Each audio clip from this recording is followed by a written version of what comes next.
don't think so. You're right. Okay, we are live for Hey. us. Hi, everyone. Hooray. Thanks for tuning in and saying hi. We are here in the studio with Dr. Elisa Gardenhire. I said it right, right? Elisa You did. You did Gardenhire. that I love perfectly. that last Gold name, star. by the way. Can you tell me a little bit about the Gardenhire? I've never Oh heard yeah, it. it's a sad slavery story. Not Ah, really. Well, it kind of is. oh, it it's is. it's actually our my ancestors after the emancipation actually took this name and changed it from the folks who had owned them in Tennessee. It was two brothers and a sister, and they were walking west. They heard they were free, and they said, "We're out of here." So they started walking Whoa. west, and the plantation owner across the street was much better to his people than the one they were affiliated with, and that last name was Mm-hmm. Gardenhire, and so they adopted Gardenhire, and they walked from Tennessee to Kansas, Montana, and Colorado. The three Whoa. siblings. Yeah. Wow. They said, we are out of here. And that's who? Go That's as how is far that? west as we can, huh? How are you related? What's that lineage? I'm from the Gardenhire line, the Kansas line. Those are my people. My great grandfather was a child born into slavery, and he's one of the ones who I guess was walking with them. I think his parent was one of the ones who stopped. And yeah, but I know the Denver ones I think we're connected to still. The other branch I don't think we know. But yeah, that was a long time ago. But that's where Gardenhire from. It's German root, and it means rod cutter for Oh, some reason. that's so cool. Yeah. I would have thought it was just a blend of something. I'm for hire for your Yeah. garden. Okay, Exactly. that's interesting. And Yeah. when we looked it up, they said no, it actually means. Anyway, that's that name. And my Thank first you. name actually comes from an ancestor too, but it was a secret. My mom named me after my Aunt Alice, who her mother didn't favor, but she was my mom's favorite aunt. So she said I wanted to give tribute to her, but I changed it. She changed it to Elisa to be on the line of that. But anyway, That's really cool. those are my origins. How about you? Where's your Yeah. name from? My mom pulled it out of a book, Okay. and I grew up in New Hampshire, sort of not too far from the Canadian border, and so my dad was French Canadian, and Ah. she liked. So my last name is Roy, and so that's French, and she just sort of went with a whole French name. My whole name is Colette Yvonne Roy, so it Okay. sounds extremely French, but I don't know any French. No, Yeah. I speak very little German. Middle school German. That was the last time. Well, today we're going to talk. We're going to dive into the topic of how to, or why should you, or all the reasons why to keep your relationship juicy, and how to do that. And Elisa's definitely starting up a new program in her life. What's it called again? This is deeper. Yes, nice. Yeah. This is deeper. Beautiful. Mhm. Yeah. So keeping your relationship juicy after you're together, it's Yeah. it's a thing. It's a thing. It's very easy to do the opposite. I think people default into the opposite very easily. So it takes some effort to keep things connected and juicy. Yeah, for sure. I'm I excited agree. to talk about this. Nice. Great. Well, I'm going to hand the microphone over to you, and I want to hear a little bit about what your program is and how it plays out in the world. Sure. So this is deeper is a combination of embodied practice and connection and communication exercises for couples, from newly connected people who think it's going in a serious direction and want to set themselves up on a solid foundation, newlyweds, engaged people, all those folks, all the way through people who've been married 5, 10, 25 years. And even for some who may be considering splitting, because regardless, what gets accomplished in the container of This Is Deeper is deeper connection, clarity of communication, and the folks who participate emerge with a shared vision for the future. And whether you're just starting or whether you may be even deciding to end, you still need to create that. You benefit from creating a shared vision that's based in connection, because things go more smoothly. They go more smoothly from the beginning, and they can go more smoothly on the tail end too for some folks. I love that. Yeah. I really love that. Yeah, I'm a huge proponent for communication. It's such a big I know. deal. I did not learn it as a child. Did you? Were your parents teaching any of that? I think everybody in my family is a good talker, but that doesn't mean that they're necessarily a good communicator. Well I said. think both of my parents, though, I have to give them credit, were very good about communicating with me. Their marital communications were terrible, but in terms of what they demonstrated and offered to me as their child was lots of good, clear communication and safety. I would say that's the other part of it. So trust and safety that I could share and communicate my ideas, my thoughts, my feelings in those safe spaces, while the other part of my brain watched them fight like cats and dogs until they got divorced. Oh. And so probably split something in me somewhere that some therapists might be able to tease out sometime. But, I think in terms of how I operate and have operated myself as a human being in the world, how I've raised my child, how I've tried to communicate myself in relationships, is from a place of confidence and maybe creating my own safe space to say, well, I'm going to say this because I need to say it. Whether it's received or not is sometimes the issue, or whether, and I think, in relationships, in intimate relationships in particular, there can be both high emotions on one end that can make communication complicated, but on the other end, there can also be sort of this resignation of disconnection that also affects how people try to communicate and work to communicate with each other. But it's the most important aspect of relating, in my opinion, like being able to not only communicate, but communicate from a place that is, the word I use in my program is sovereign, which means is based in your own sense of self and sense of the importance of what you need, but also recognizing in that partnership that other person is sovereign as well, and we've got to learn how to respect that as well. So lots of challenging things, but we do that in a container of a weekend retreat. I've got one coming up in September. And then I also do one-on-ones with couples where, I'll fly to where they are, or they can sometimes come to where I am. I'm kind of a nomad traveling around the world right now. I love that. Yeah, and, sometimes I'll invite people to come where I am so that they can do this work sort of in those couple pairs.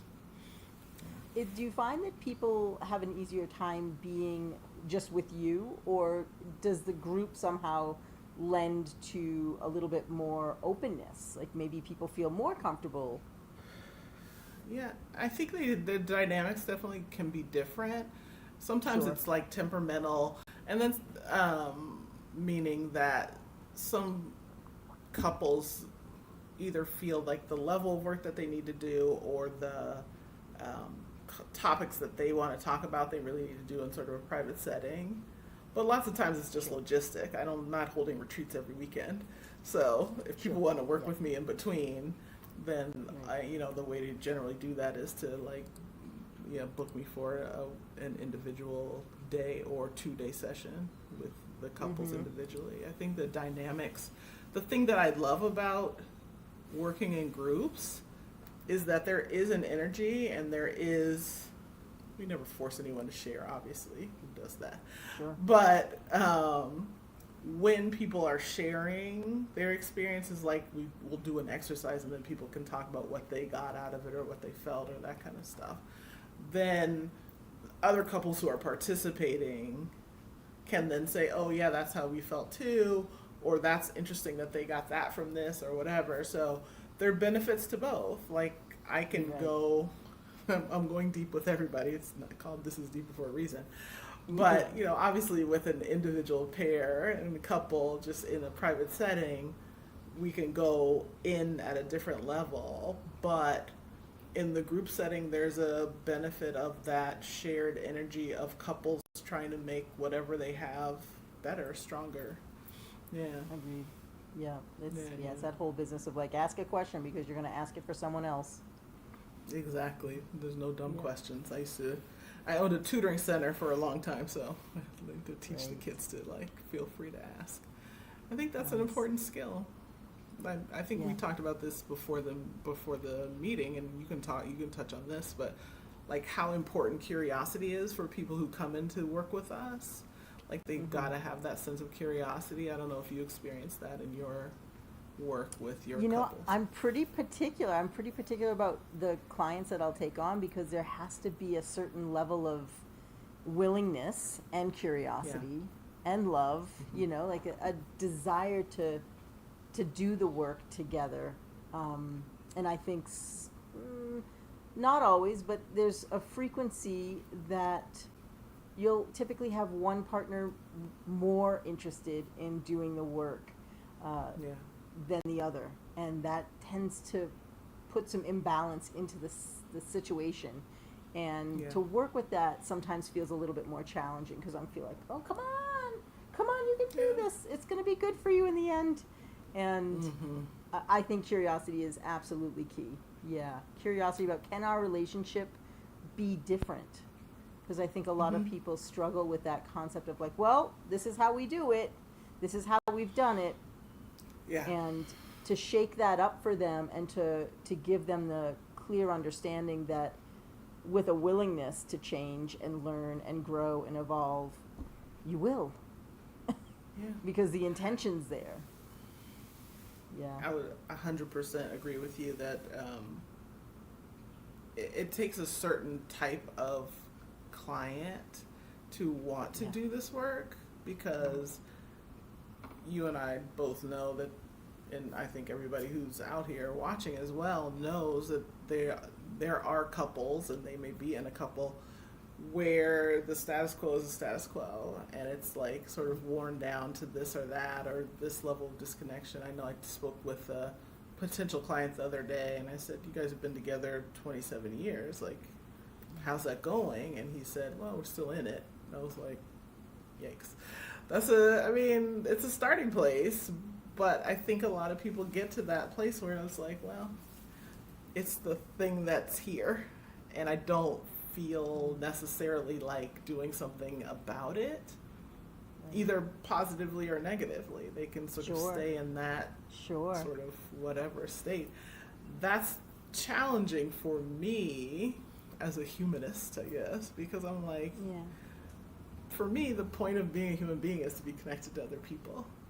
That's what drives my desire to do this work, is to like help people feel that connection. And I keep going like, what are you doing?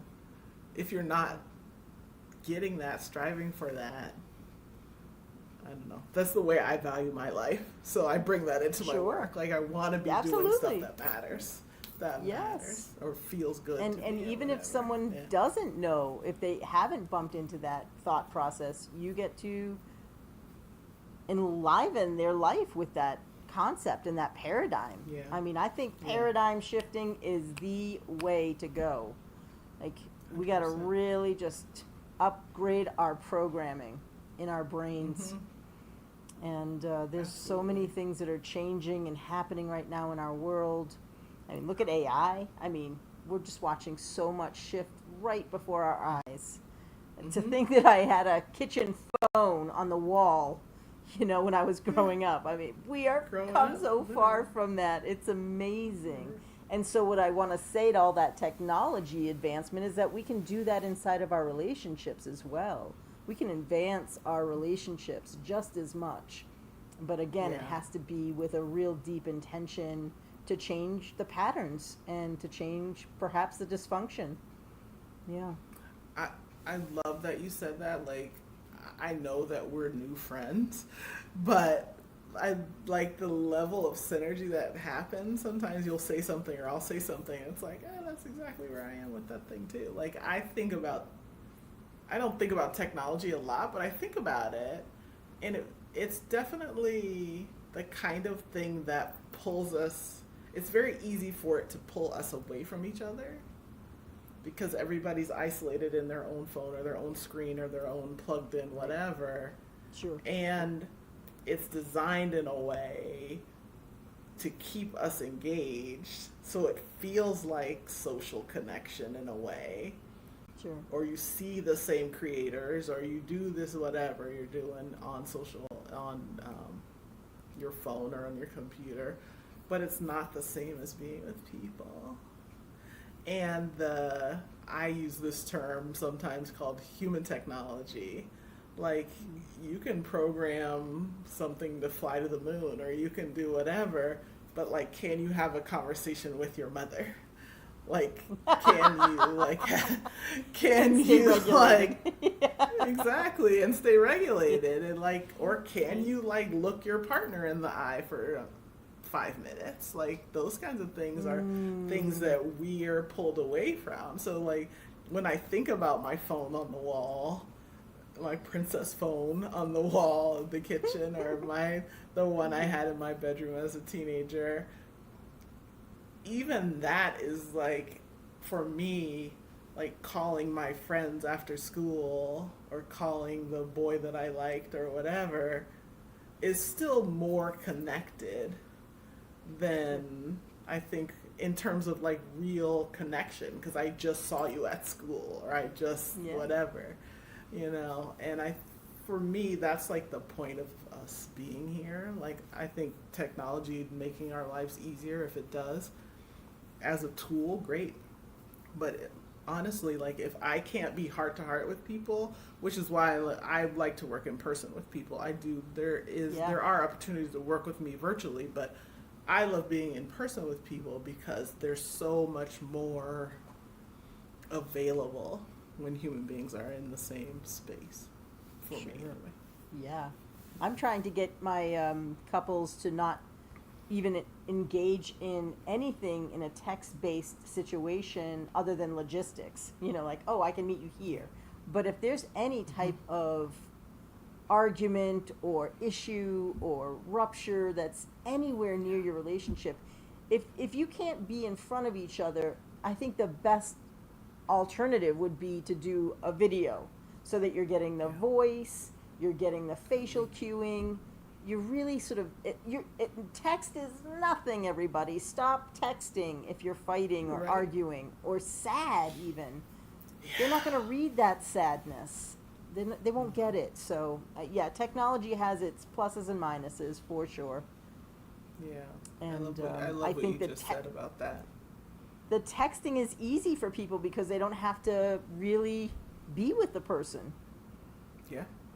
I think that's why it's so used. I think, like, yes, I'm not an expert on dating apps or whatever, but those dating apps and like texting and whatever as communication is easier because it doesn't require us to actually be present.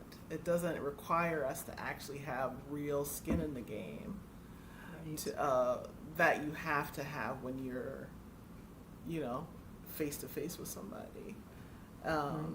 And for me, that's another part of my work, and this is deeper, has to do with embodied practices. Like, I'm a certified non-sexual touch professional, so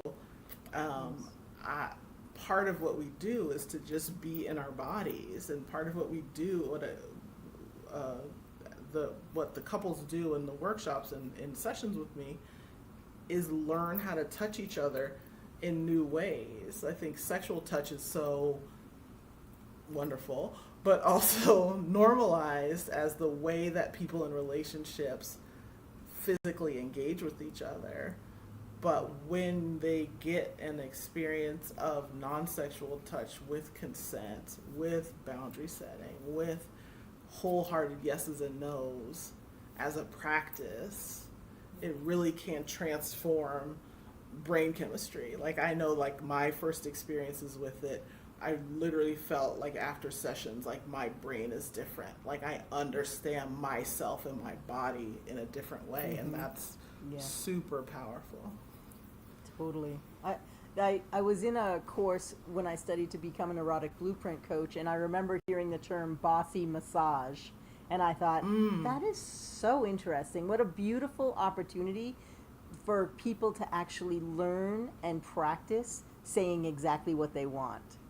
I mean, we have a hard time to do that inside of the intimate space. Sure. And so it's sort of hit or miss in some ways. Yeah, it's a little hit or miss because I think there's a fear of sharing what it is that we actually do love or like or enjoy. Yeah. Yeah, absolutely. So when you do your programs, they're not focused on sexuality then. No. I mean, sexuality is always a part because, in general, super generalizing, but generally sexuality is part of people's marriages and committed relationships. It's a big. It tends to be a part of what they do. Let's hope so. If that's their, whatever your agreement is your agreement. But yes, in general, sexuality is a big part of it. I don't focus on sexuality in terms of like teaching it, but I wrote a little book a while ago called How to Be Her Favorite Lover Ever, which is a guidebook for men. And part of that is a lot of women, if I'm going to talk about sexuality, I'm going to talk about it in this way, is what I'll say. Many times women don't have a developed vocabulary for their desire. Beautiful. They don't have words to like be able, or they're not practiced in expressing themselves about what they want sexually. And men who can learn to help her develop that vocabulary will reap great sexual benefits later. Yes. But it takes some patience to help her, give her a safe space to develop that language. Right, and I don't want to give away all my tips, but you can read. This is in the book. If you go on Amazon, you can get it. So there you go. Okay. But, and it's a free Audible even. You can get it for free if you have Audible. Oh, great. But the other part of that I think men who are very anxious about getting to it sexually is when they're able to tame that a little bit and become a playground for her. Like, your body should be a playground for her. She's playing with you, so you're winning, sir. Don't worry about it. But, like, not necessarily going to the whatever right away, but letting her the whole goal, lead that play. Right, the goal-oriented letting go stuff. of the goal-driven. Right. It's just short-sighted, and it just limits what's possible. As a woman who definitely blossomed in her sexuality in my late 30s and 40s, when I had a partner who was the playground. There's so many benefits to that, but it takes a level of maturity in men to get to that. And was he the one who was teaching you? Was he bringing that information to you? I'd say I had already been like exploring and thinking about stuff. It was just really, so I wouldn't say it was like an instructive thing. I had to let go of things that I'd been holding tightly before, and he really encouraged me to do that. And then I'd say he was up for whatever that I came up with, which was super nice. Like, I used to joke and say, if I want to have sex in a bathtub of blue Jell-O, he would say, I got the bathtub, you bring the Jello. So, you know. So having a partner like that who loved women, loved women's bodies, loved me, was open, and up for it. Yeah. It was transformative. He's part of the reason I wrote that book. Yeah, he's part of the reason I wrote that book. How beautiful. I love that. Yeah, it was fun. Yeah. I love that. So sexuality could come in. I'm totally comfortable talking about it. It's not the core of what happens, and this is deeper because I feel like the issues that I hear from couples, especially women, but I think both, on both sides, is they desire more meaning and more ability to share what's going on with them, with their partners. And I love men, and I trust them to be able to meet their women in these places, but I know that they sometimes need help getting there. Yeah. And so I think the thing that I am proud of myself of in terms of the work that I do is I know how to create a safe space for people so that they can get to where they need to get to through work. And how do you do that? That's one of the things I think is great. Part of it is I've been a qualitative researcher for 35 years, which means I've heard every story in the book virtually, as a research person, as a coach, as a non-sexual touch practitioner, as a friend, whoever, and so I don't bring judgment generally. I'm not going to judge what you're doing and what you're feeling. You want to talk about something weird? Let's talk about it. Awesome. Sure. I can go there. And so I feel like that is my natural way of being with people, is to be accepting of them as they come to me. And also knowing and having training about how to set a container. Like how to set a safe container. Like here's why we're here, here's what we're doing here. Let's agree on some rules about this space that we're creating jointly, mostly for them to agree, but also here are my rules as well of what can and can't happen in the space with me, because I'm there too. Sure. So being able to be a professional in that way and to have experience creating those kind of containers is the other part of it. So part of it's sort of innate. Even when I was like a middle schooler, like I was like the fake therapist of my friends. So they all would come to me and tell me their stuff, and I'd be like, well, I think blah, blah, blah. It's funny, my kid is also kind of like that, which is kind of funny. And now as a 19-year-old, I have a kid who kind of plays that same role for his friends. But yeah, so part of it's natural, but part of it's also my training, that I'm like, okay, we're going to have a consensual space in here. Yeah, that's so wonderful. The first time I had ever been inside of the community that I learned from, that was the first time I'd ever heard that and seen that. And it was a room, I think, of maybe 300 people that she was getting consent. And it was very, and I mean, it was, consent, not necessarily for touch or anything like that, but consent of how we were going to have the day, and that everyone was giving their permission for what was to come. And it was really a very new experience for me. And I think it is for a lot of people. And especially when you talk about, when you come into a relationship that's already been in place and you have all these ways of being and perhaps some ruts, that you enter in this whole new concept and framework of maybe we should try some consent discussions, or even I mean, what an interesting concept. It's no longer you just get to touch me, it's I get to say you can touch me. Right. There's some juice to that, I think. Talk about juice, right? Exactly. And I think it's important to clarify for clients that there is juice there, that's not a restriction. It's actually probably a key to something better and bigger and deeper, ma'am. Yep. Stronger, whatever. Less cluttered. That's right. That's right, Mama. That's awesome.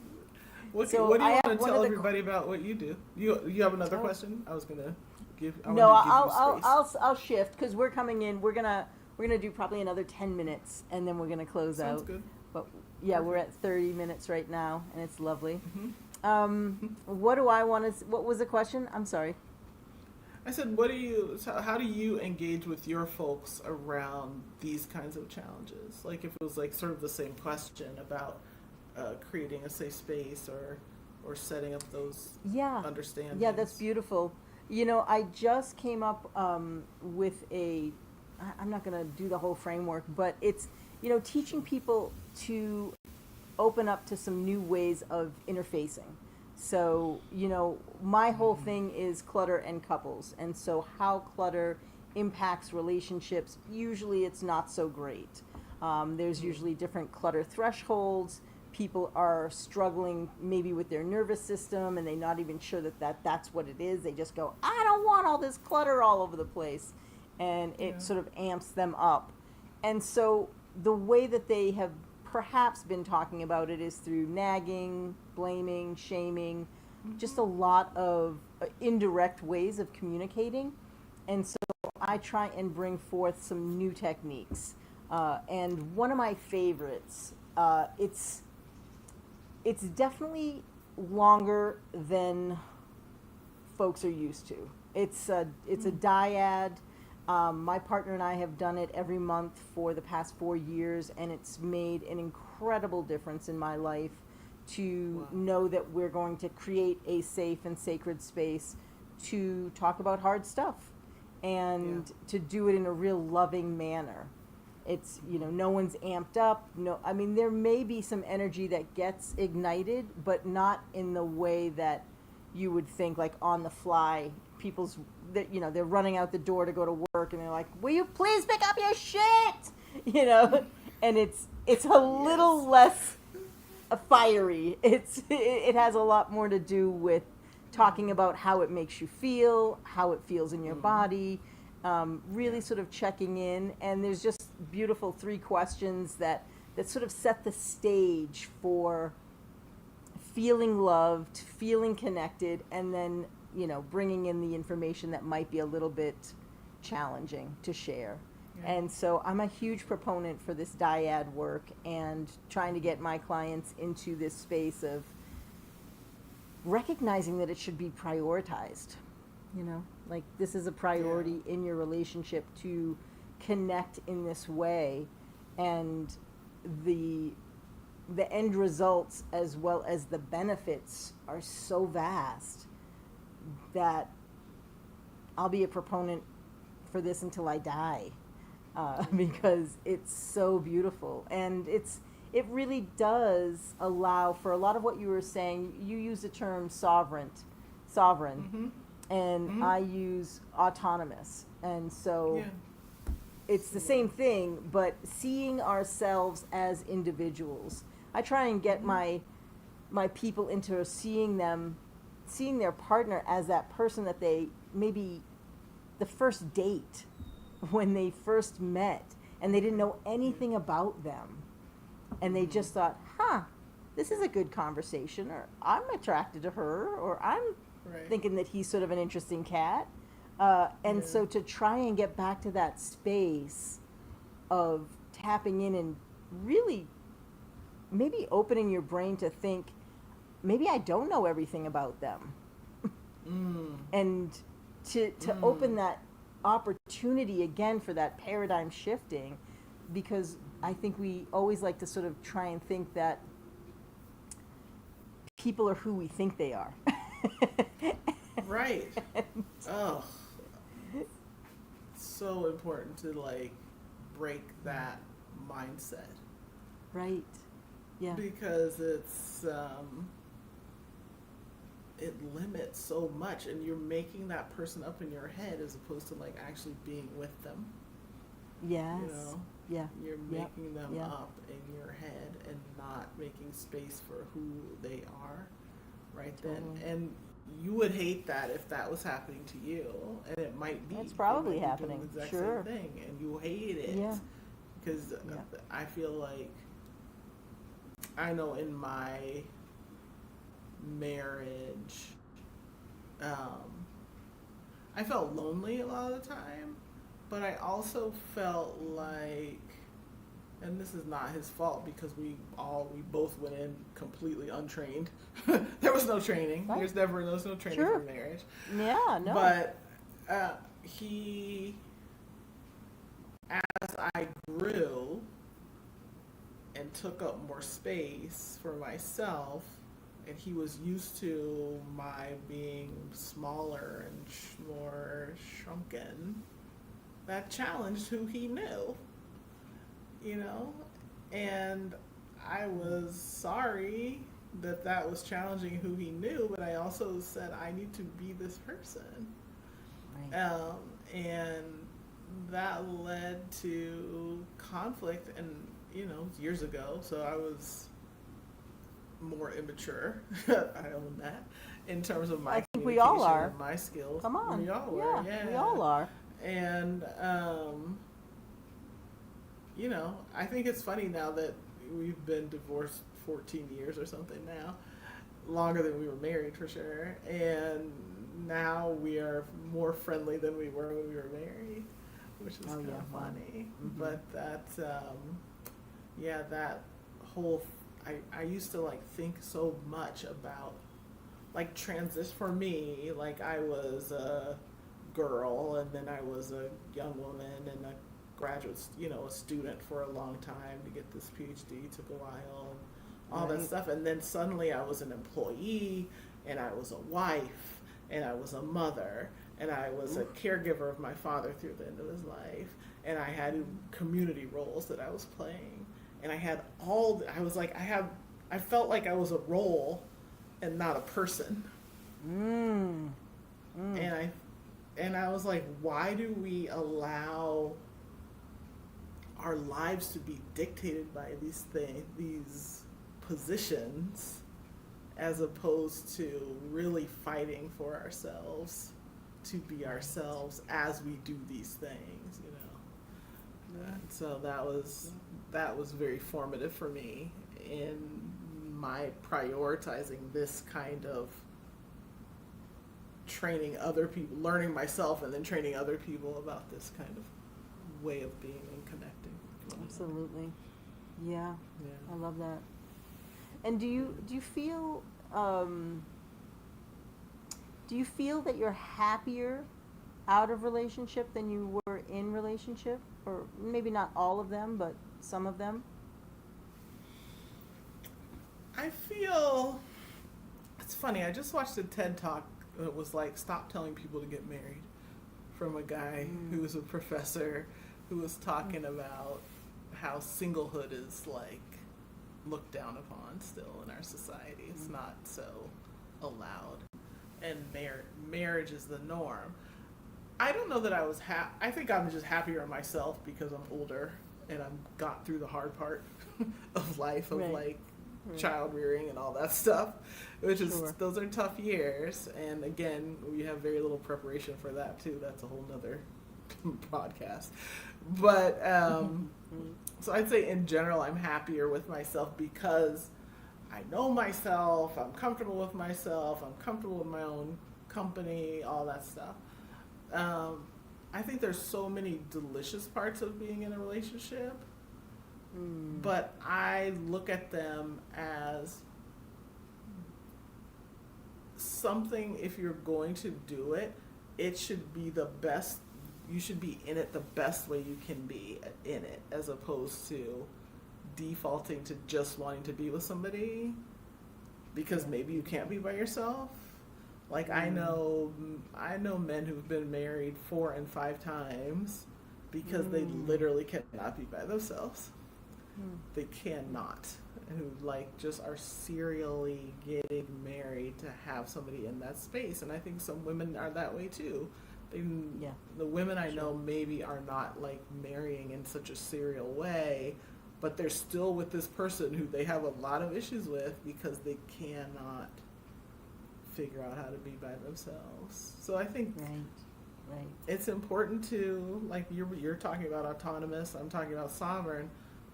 Getting that understanding of yourself is another big part of what it takes to be in a juicy relationship.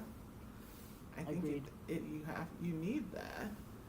I agree. I see my kid, and I'm so impressed with how much of that he has in himself. Like, he just broke up with his first real girlfriend they'd had for a little more than a year, and to see how clear he is about who he is and what's acceptable for him, I'm like, maybe the younger generation learned something from watching us. I don't know. I think so. I've heard that quite a bit, that the younger folks are doing relationship very differently. Very differently than how we've done it. And I think it's a good move.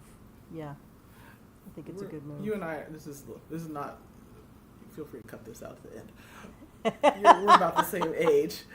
But did you watch 16 Candles when you were in high school, that movie? Sure, you bet. That movie.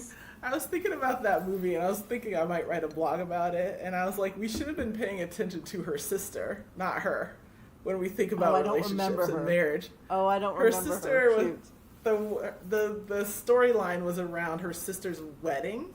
Remember, she's like a bridesmaid in the wedding, and the sister's like, she's marrying this guy who's just like some big macho whatever, and they're like falling into like this very traditional male and female roles and all this stuff. Like, we're looking at her and Jake sitting on the dining room table with the birthday cake and whatever, but we should have been paying attention to her sister falling into these traditional roles, because that's what most of us, at least in Gen X and maybe some older millennials, sort of fell into. We've fallen into that same old stuff, and there's a price to that. But at the same time, I really do believe in partnership. It's the potential for it to be incredible. So I'll leave that hopeful note. Yeah, I love that. I look at all relationships, friendships and romantic relationships, all of them. Anyone who comes into your life, I feel is a curriculum. That's what I see it as. I see it as this person is going to bring some lessons, and they could be hard lessons, they could be great lessons, they could be all the lessons. And I think I've utilized relationship as a very big teaching tool in my life. Awesome.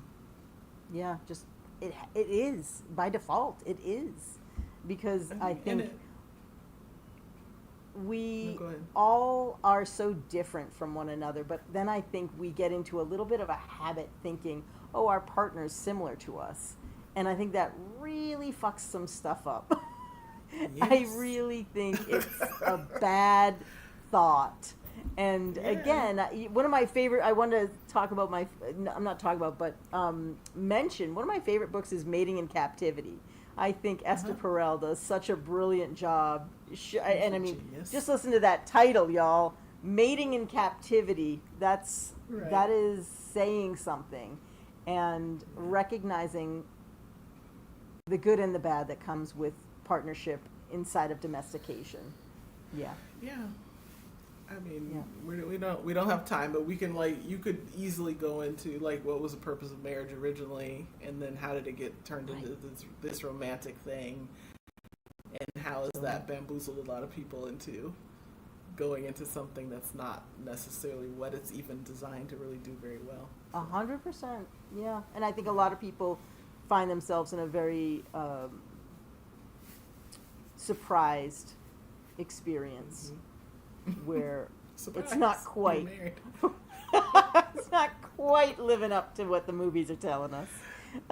Absolutely. And so I'm glad that we're here to help hold people's hands through that in the ways that we do. And really hold some hope out that it can become a new iteration.